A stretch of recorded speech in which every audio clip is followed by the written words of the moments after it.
ABC Women would like to thank BIPOC Executive Search for sponsoring today's episode. The BIPOC Executive Search app is here for you. Get information about job opportunities we're recruiting for. Keep up to date and in the know about career news tailored to Indigenous, Black, and other racialized audiences. Gain helpful tips and learnings to help you on your career trajectory, celebrate job appointments, and more. The BIPOC Executive Search app, here to elevate the candidate experience for Black, Indigenous, and communities of color. Free to download and available on iPhone and Android smartphones.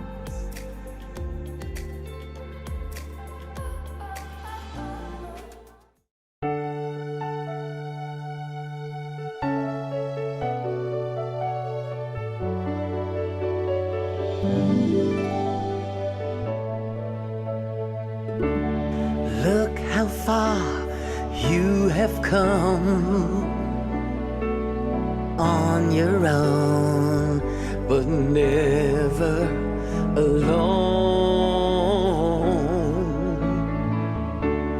Through the rain and through the shine, here's your moment,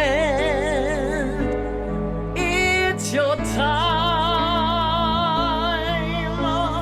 You stood tall and now you see, standing in your destiny. 100 woman growing strong. 100 woman where you belong. You stood tall and now you see, you have reached your destiny, woman.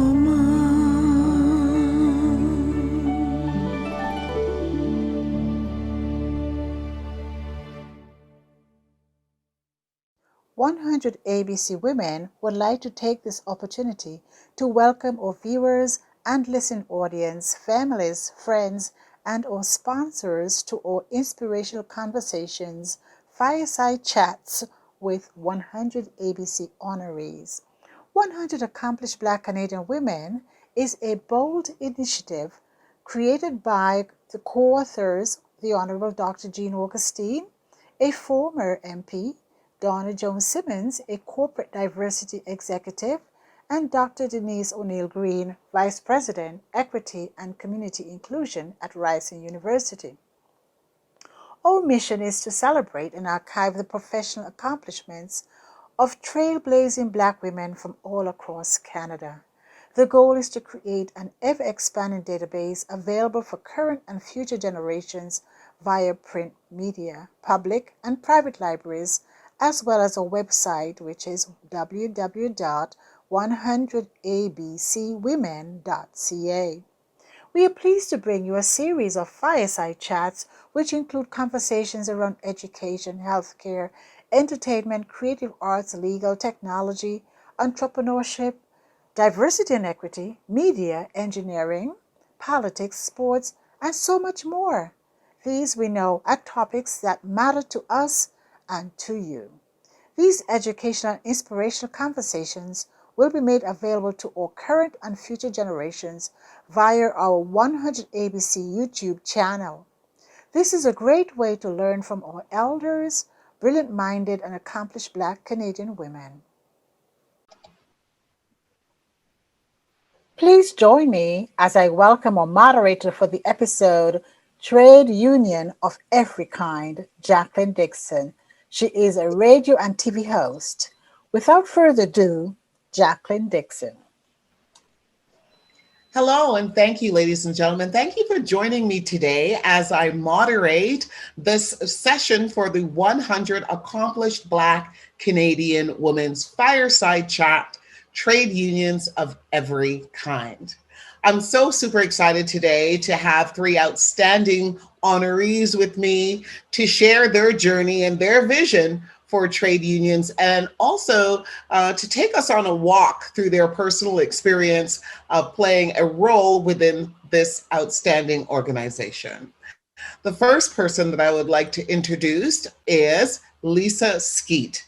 And I just want to welcome you, Lisa, to the Fireside Chat. It's awesome having you. Maybe if you can just take a quick moment out to share with our listeners and viewers your role within the trade unions. Thank you. I am so glad to be here and amongst esteemed sisters in the union movement, the labor movement. And I've come up the ranks with CUPE, which is Canadian Union of Public Employees. So currently I sit with the Toronto Education Workers as an executive, but I am also the president of CUPE Toronto District Council, and I'm an Ontario CUPE executive member as well. Thank you so much for that. My next panel member today is Miss Gloria Small Clarke. And hello to you, Miss Gloria Small Clarke. And can you share with us a little bit about who you are and the role that trade unions play in your life? Thank you, Jackie, for having me on this broadcast. To everyone on it, also, I want to just thank you. My name is Gloria Small Clarke, as Jackie mentioned. My role is part of SEIU. I have been a union straw there for the past 7, going on to 8 years. My role there was more advocating and making sure that the workers were really treated fairly, because what I have noticed is that the union is as strong as the leaders. And the leaders mean those that are put in place, which is the union rep, the union shorts, and even the very executive and the president of the union. So when I represent a staff, I think about the staff home. If the staff should be in a situation whereby this staff is under the human resource radar, and we do get under the radar. I should be able to represent that staff so well that that person should be able to keep the job, or maybe that issue or concern can be taken further to the executive board of the union in really advocating and dealing with the issue. So I have been. And I mean, if you speak to a lot of the staff where I work, they will tell you that I have been forefront in making sure that their work are safe and that they are safe to work within their area of jobs. Yeah. Thank you very much. Very, very well done. And my next panelist is Jan Simpson. Hello, Jan. How are you? Can you please share with us your experience of what the unions, what role you play within the unions of any kind? Hi, good afternoon, Jacqueline, and also Lisa and Gloria and all those who are watching as well. It's great to be here this afternoon. My name's Jan Simpson. I'm currently the National President for the Canadian Union of Postal Workers, and I've had different roles within my union, but that's the role I hold currently. I'm the first Black woman to lead a national union in Canada, and our goal is to have a better society for everyone and to ensure that all services are equal and we have different equity for all of us who are living within society. Outstanding. Thank you so much. This is going to be a fantastic conversation and one that I am going to learn so much from, I'm sure. Being a 100 ABC honoree in itself is an outstanding accomplishment. As you know, it's a very prestigious award. And I just want to, first of all, congratulate all 3 of you for accepting that nomination, and then, of course, being now one of the recipients to that. I want to start the conversation off. We're kind of going to start with Gloria. Gloria, there was something that really stuck out to me from reading about your bio, and that is that there are some very first accomplishments, of course, that you have made. But one of the things that sticks out to me is that you are very well known for your humanity, kindness, passion, those type of words, that type of description, they're very, very strong words. And you don't normally hear that when you're talking about union leadership. Can you explain to me how you were able to incorporate kindness, humanity, and passion into a role such as that? Jacqueline, I must say my first honor came from God and my mom. My mom was she was married, but she became single when I was around 6 years old. And those days, I mean, it's very tearful. Those days, my mom worked in the field of domestic. She was a domestic maid, which was that was the name at that time in the 60s. And growing up in that, not seeing my mom Monday to Friday at nights. But there was something special about her.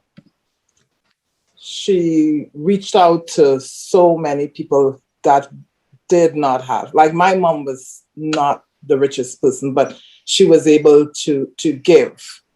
And I'm going there because from that, it somehow spiritually direct me to a more aggressive or more compassionate, because I saw a lot of compassion. In the poverty was a lot of compassion. And coming to Canada, I would say that it grew much larger. Working with young children, actually with my colleagues, I always a person who reaching out to people that don't have. It was just something that it just drove me into those areas to really help the other person. And one of the things I never like to see is disadvantage. I believe that we should be our brother's keeper. I believe strongly about that. So if a situation should come up with someone, everybody just gravitate and they would say, Gloria, this is the concern I have. And I would be, without having a pay or getting anything for it, I would be right in it, fully right in it, and taking it to the other level until it is satisfying for the individual and also for myself. So I would say it started with my mom, really, that part of reaching out to others, giving, and because I have seen the fruits of that behavior, from my mom, and for me now, just, and I still go out there. I'm still out there. I do it quietly. Like I tell Dawn, I'm not a person who like to talk. I don't like sitting and talking and going over stuff. I'm a doer. I'm not a person who will enter writing or saying, we need to have a meeting. I'm a grown person. You tell me what to do, I'm out there. And it could be not one race, it could be any race. The race has nothing to do with me. It could be anyone who needs my help. Thank you so much for that. And I'm sure that you being a nurse by profession also lends a lot to those attributes as well. Well, I can say, Jackie, even before I became a nurse, I never wanted to be a nurse, and I wanted to be a police. And I guess the Lord have all those directions for us. He knows our part. So I didn't really want to go into the nursing. It was not part, but I was actually selected from Trinidad because I was a nurse in Trinidad before I came here. So actually I was called to be a nurse. I did not even do the application. Did not do an application. Thank you. So, thank you so much. Yeah. Jan, the next question is for you, Jan Simpson. Super, super excited to know that you are the very first Black woman to lead a national union in Canada. So my question then is, can you tell us about your journey and what it means to break that glass ceiling for us? Thank you, Jacqueline. Well, I didn't break it by myself. There were so many who came before me and helped me to be where I am today. I began as a shop steward on my work floor when I first began at Canada Post over 30 years ago. And I began as an organizer. And then I also began my role as the first national vice president. It's my second role within CUPW, and now the national president. But a lot of it was mentoring by sisters and also by the Coalition of Black Trade Unions. It was a safe space for me to learn and to hone some skills around. A lot of times you have to have more experience than other people to be in the roles that you are, even though we know we are qualified. They always say we don't have the experience or the knowledge. So places like Coalition of Black Trade Union gave me a chance to hone those skills and to feel in a safe space. And like even here today with these other sisters is a chance for me to hear about how we can support each other and work together and advance not myself, but also other people as well. Thank you. Thank you so much for that. It's always something to, of course, be the first of anything to accomplish in any profession, in any area. But you're not only the first woman, but you're the first Black woman. So, I mean, it's two things in one for you. So that is an amazing accomplishment. Can you tell us, where did you get the inspiration or the encouragement to even pursue a leadership role such as this? Well, I guess for me, like I saw, a lot of inequities happening on the work floor. So I am like, Gloria, a doer, not just a talker. So I took on the role to try to mobilize my work floor, and then, going to events, talking to other people about how can we change the problems we're having at our workplace. And then through my organizing background, I began to create what you call the critical mass within my union to try and see change happen. We know a lot of the structures that are there now don't benefit people looking like us. So it was really hard, but I had to get the critical mass of people who necessarily didn't know and didn't have the same background as myself. And once I was able to acquire that, we were able to make a difference at CUPW right now. And we know we're doing the best we can. Like right now, we have about 6 women on the board. So we broke another barrier there as well. But I think also I lead a lot differently than how my predecessors led the union. I'm more inclusive, and I want to have more people's voices be heard as well. So for me, it was getting there, but also opening the door and leaving room for those who come behind me as well. Thank you so much. My next question is for Lisa. Hello, Lisa. How are you? I'm well. How are you? Fantastic. Thank you so much for joining us today. Now, wow, what a challenge you have on your hand, being involved in the education system, especially at a time like this. It's a brand new era for education where Black history is concerned, our children, the BIPOC community. A lot of focus, a lot of emphasis is being spent on how much or how little of a role our history is playing in the education system. So my question to you is, being in a leadership role, what type of, what has your journey been like since taking on this position? What is the experience like being a woman of color in a position of authority such as this? Well, I can attest, like my sister said, it has not been easy, but nothing that is worth it is. And again, I can stand with and on the backs of my upbringing and my family and everyone that's collectively put me in this place. I never got here alone. It's been with a village, if you will. It's been with ancestors and strong spirituality and faith. And also importantly, knowing when I look around and I do not see, and let's go back, let's see, I started in 1993 and I wondered, where are the different book list curriculum, the books that talk about me, because I could never stand to just understand that we were just slaves. Yeah. Slavery was, and I would go to school and I would tell people, well, not all of Africa was enslaved. There are 53 countries in Africa, and Africa is a continent. And that stuck with me, and it stuck with me from my union upbringing too. On my mother's side, my grandfather was one of the founders of the police union, and other family members, the founders in Barbados in nursing. And he was a great friend of Errol Barrow. first Prime Minister of Barbados. And so I had that intrinsic need to see myself as ourselves, but not as other people see us. We were slaves. We came from the Caribbean and we don't have a culture, so we should assimilate. And I said, no.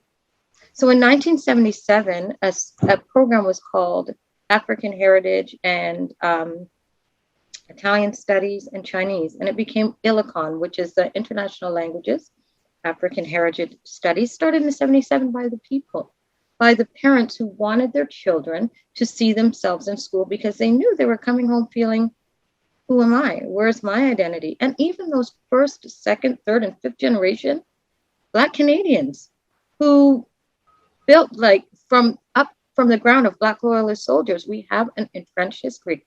We're not seeing it. So it was difficult because I started as a shop steward. And it started from when I had to defend myself about teaching African studies from a lens that was not just slavery. Again, that is such an important part of our history, but it's a part. It's a part. And I wanted to just expand in the curriculum of what else we were, what else we contributed to as well.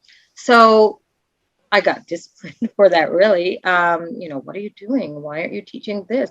This is not vetted by the board. And I said, well, let's write curriculum. So I just kept pushing the buttons and pushing the doors open, and not with myself. I'd knock on the door or push the door. They'd see my face and look behind me and see hundreds.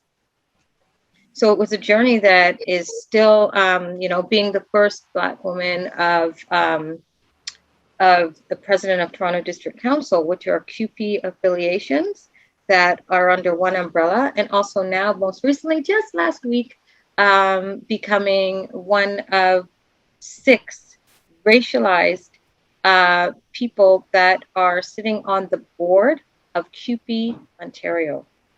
There are now 18 executive members, of which there are 10 racialized people, of which there are 6 Black people like myself. We keep pushing, bringing in everybody that's around us, that have embraced us and supported us and taught us how to be and how to expand, and to not forget, like what Dr. Gloria said and Jan said, we could never have done this alone. We could never have done this without our spirituality, our compassion, and because it takes some days. My eyes watering. It's allergies, but the amount of times it did water when, you'd hear in the door before you get in. Here comes Lisa. Here comes the pro-Black. Here comes the militant. Why are we militant? Because we want to be seen. We are here for a reason. We have a right and we exist. And we're part of the fabric. So therefore, we should see that with all. I'll tell you really fast. My background also is in radio. I did radio for many, many years. And we still integrate. I always integrated music with education and learning. And children of all races, like you said, Dr. Gloria, would come into the African Heritage class. And I'd observe things, kids that were shy when we did art and we did culture and we did things that make them blossom and see themselves as African diaspora. They'd come into class by the end of the year, sitting up straight. So much so that teachers would say, what's going on with this one? And kids from other races and other cultures. Some of the children that I worked with downtown in the basin where I was were a lot of Asian children from inland China. And their parents would want them in my class to learn English. And boy, they would go and they'd know their little Swahili, like Habara Gani. Or they always loved Nanny of Nannytown, another woman who empowered it. And that's why I think no matter how hard it is to go through that door, to get that thicker skin, which we shouldn't have to do as Black women because we're so-called militant. Again, it wouldn't have happened without all the people around, because there's the mental health piece of that in pushing through these doors, that it takes so many to do this. But I'm glad I'm part of that fabric, a little piece, but a part. Thank you so much. Thank you for all that you do. And Lisa, it's been said many times that children are the key to our future. And your role that you're playing within the school system has obviously amounted to quite a bit of attention of lately. We have finally heard now from the Ontario's Minister of Education, Stephen Alici, recently telling CTV News that he and his cabinet do recognize that the province needs to work on counter racism in the province's education system. And as a result of that, the minister believes that Ontario's curriculum must better reflect the diversity and experiences of every Ontarian, notably of racialized Canadians. I'm sure a fair bit of that is as a result of the continuous pressure that your organization is placing on them. And we just want to, really thank you for that. Jan, my next question is to you. We know the role that the Lisa's organization or Lisa's trade union has been playing as far as the education for our children are concerned. But you being in the more of the corporate world, in a sense, the Canada Post is very, very corporate in their functionality, the way that they do things.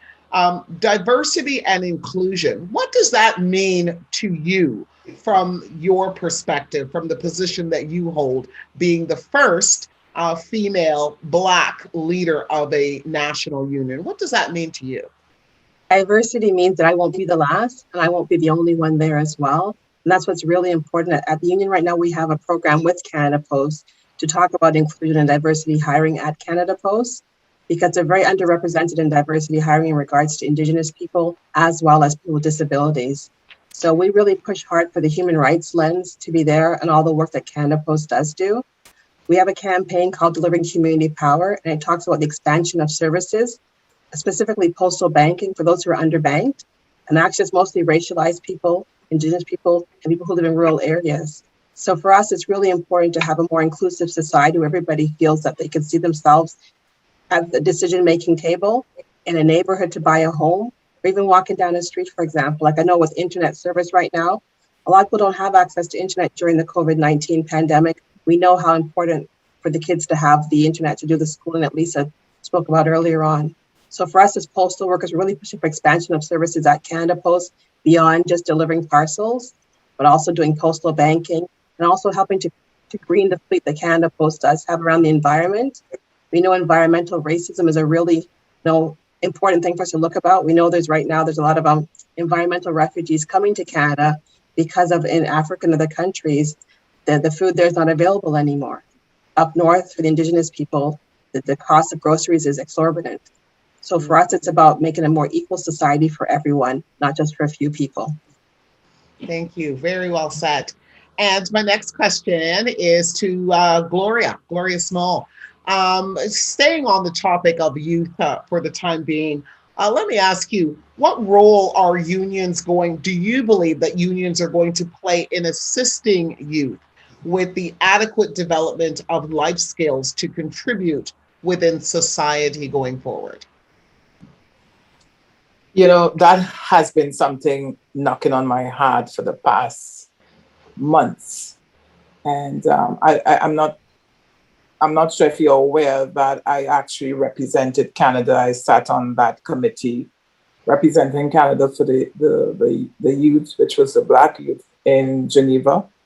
And this is something that we have been at the table, requesting that the government needs to make, and I'm dealing with the government first and then I'm coming back to the union, that they need to look at the Black youth and the dropout of schools, because it has been it's something that has been so burning on my heart that the young, especially the Black young men, we are seeing where the system is failing them.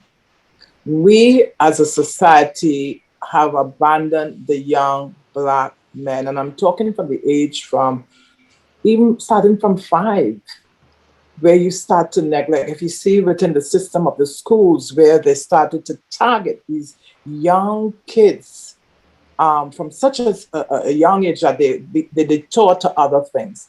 That other thing look like you get them now, you put them in these youth facilities. And now I'm not sure if you're aware that the youth facilities is now, from the time you reach 18, they're throwing you onto the streets. My thing is for the unions, and I'm calling on all the unions, because of the sort of money that we are sitting on and the funding, I think the unions need to step up. And I'm speaking on behalf of all unions, not just CUPE, SEIU.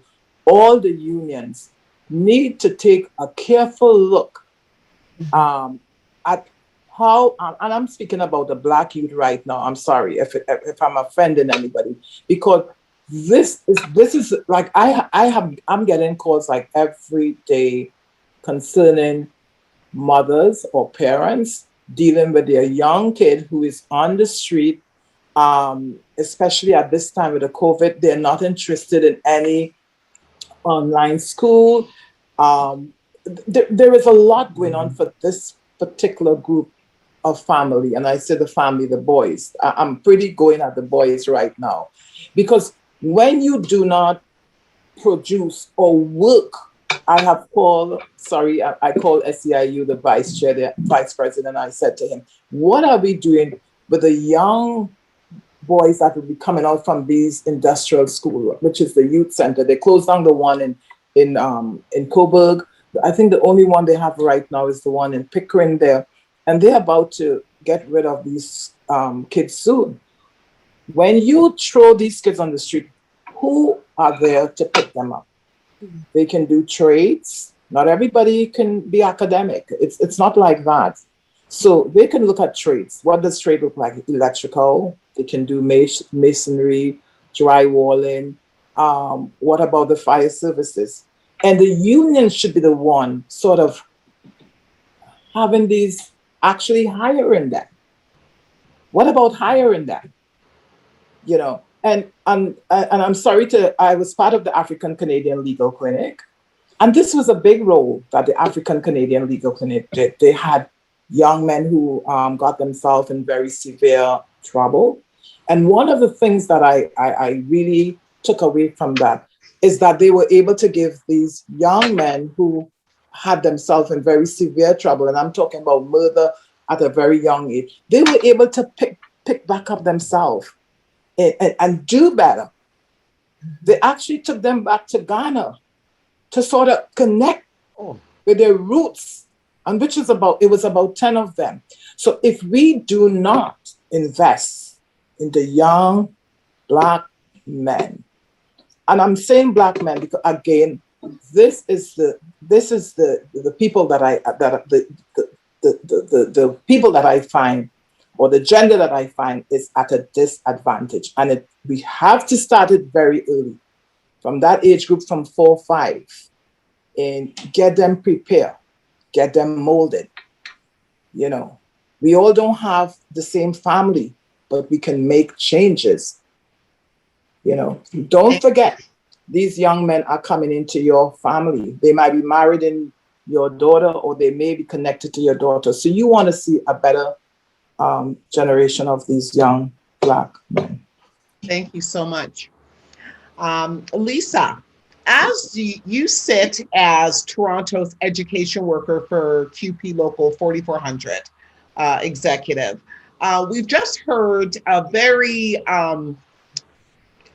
excellent initiative that Gloria just shared in regards to young children or our youth taking a trip back to the motherland so that they can get the full experience of what it would feel like to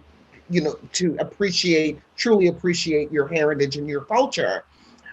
Do you feel that an initiative like this could be rolled out in a larger way? And would you support an initiative like that across the unions to encourage youth to gain a sense of pride with their African history? Definitely. And I'm sorry, I've got a little background noise.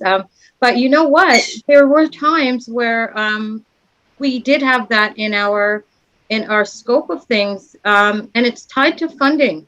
I'm glad that you mentioned it, Gloria, because a lot of things that keep our programs from diminishing what we can do is something that we can lobby as a people, as you know, people power, union power, community power, organizational power. I'm really pushing that, and it's funding. We used to be able to do summer school and trips where we could go to Windsor, we could go to Detroit, CBTU. I'm also a member of Coalition of Black Trade Unionists. We have been integral in having initiatives that will have this kind of funding with regards to these kind of initiatives. But again, I remember being involved in an initiative that was linked to a school in Kenya. And so we couldn't travel because they did ban with the Toronto District School Board, a ban on travel with regards to out of country for many different reasons. We were on the just on the eve of going to Kenya and building up a lot of a relationship with this rural Kenyan school through International Languages, African Heritage, funded by the union, and asking for ministry funding from Dr. Avis Glaze, who's since retired. Jean Augustine has always been involved in helping us rally for funding Ontario Black History Society. But there was a great excuse by the ministry. Don't have funding. We don't have the money. And I think what we can do now, though, is just be insistent. There are programs that have been open. There is now an equity executive of the Toronto District School Board, Karen Murray. There is now, you may have heard of now, the Black Student Excellence campaign that has restarted. It's getting reignited in the Toronto District School Board, and it is going to be emulated throughout other school boards, as I'm also part of African Heritage Educators Network, and also that's AHEN, TBEN, which is Toronto Educators Network, and ONABC. These are all entities that are working together. We can't do this in silos. We can't do this alone. We can't do it with only unions, but as a big collective coming together, saying that don't say you don't have funding, find the funding. The funding's there. There's conciliatory or there's purses of funding that we can use. Don't tell us we don't have it, but we've got to, as you said, Gloria, and as we all know, we've got to just say, this is not an ask, this is a demand. We are talking about young Black students. We're not talking grade 12, we're talking grade 3, who are no longer interested in school. And it is not just because it is virtual. They're not engaged because there's nothing saying to them, you're going to go from here to here. You're not seeing the inspiration. When you have people like us, you have 10 people who don't see the point, right? And you have the disengaged, not because they don't want to learn. If you give someone a piece of hope and you show it to them through the lens that you are capable, you are worth it, you have something to offer, I don't feel the school board's doing that. I think that words are nice, grandiose titles are great. If there's not words to power, doesn't mean anything. And these young people, our young people, are not fooled. So we need to say, we're not asking. We know the money's there. Go to the budget meetings. When there's a budget meeting, let's have a town hall to prepare for it so that we know people are in that space. Go on to your school councils. Go to your school board meetings. Let's go on mass. What we did with CUPE, big up CUPE in Peel, when the Black parents, like myself, collected ourselves and said, there's something going on in Peel that's not great. And they tried to kick us out of going to the meetings. In fact, they were going to sue and restrict some of the parents that were heading up our liaison of strength and communication from going to the meetings. And it was not only CUPE, it was many people. who decided, you know what, when you saw 10 people at the board meeting, now you're going to see 30. And we had hecklers, very racist hecklers. And so CUPE 966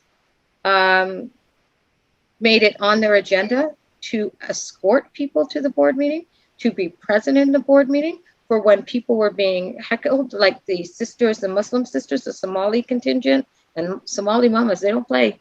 We don't play, and they don't play. There's no time to play. The aunties, the mommies, the sisters, we got to be up in there. Of course, we're not leaving out the papas and the daddies, but you know, we are a force to be reckoned with. Don't play with our babies. Thank Our you. babies can be 30 years old. Don't play with our babies. But CUPE stepped up, and people stepped up when people were filming people. You know, we met with a lot of supremacists, and microaggression is real in these spaces, including the staff. And when we were being filmed, going in and out of the meetings, CUPE members with their CUPE flags stood in front. Thank you. And when they turned on the camera, we turned on our cameras. That's what it's about. Thank you. What it's about.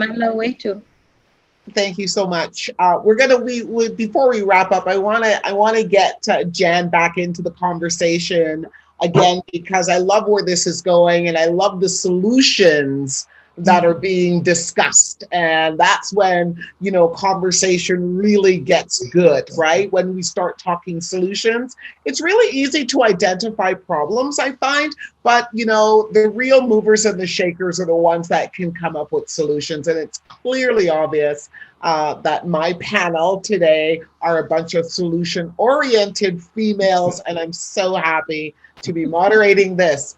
Now, Jan, before we wrap up, we've heard, you know, two very passionate and sound-minded arguments from Gloria and Lisa just recently. But my final question is to you. There are a lot of women that are going to become inspired as a result of watching today's taping, and kudos to them. We really support that. But we want to go a step further. Being a 100 ABC honoree has some requirements to it. And one of them is to lend a hand to the women behind us and give them a lift up, if you want to use that term.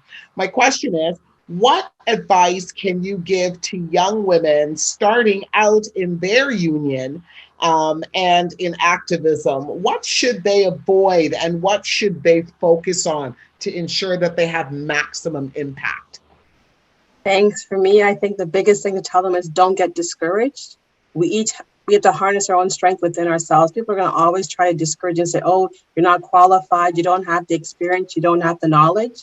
You know what? You just keep pushing on forward because you do have those skills within you, and find a mentor, somebody who can help you, because it's really hard to be alone there as the only one. But, you know, community organizing is the best way to help and to learn and to grow and to hone those skills which you have. I know Lisa and Gloria, we've all belonged to a lot of organizations that have helped us, you know, get better in the skills we needed to break those glass ceilings. And for the ones coming behind me, you know, we're not closing the door behind you. And don't be afraid to ask for help and say you don't know it sometimes, because that's the best thing. And I find that's the best way for us to move forward. It's just to help each other and be honest. Thank you so much. Thank you so much for that. And I just want to thank all of my panel members all today for joining me for this session of unions of every kind. Once again, I just want to thank everybody, all my panel members today. You ladies are awesome. You totally inspire me. I can't wait to be there for you, cheering you on the evening of the gala. And of course, I support all of your initiatives. And once again, we thank the 100 ABC Accomplished Black Canadian Women for selecting such champions like yourself. Thank you, Thank Jacqueline. you so much. Thank you so much, Jacqueline. Best company ever. Thank you, Donna. I'm inspired by you all. Thank you.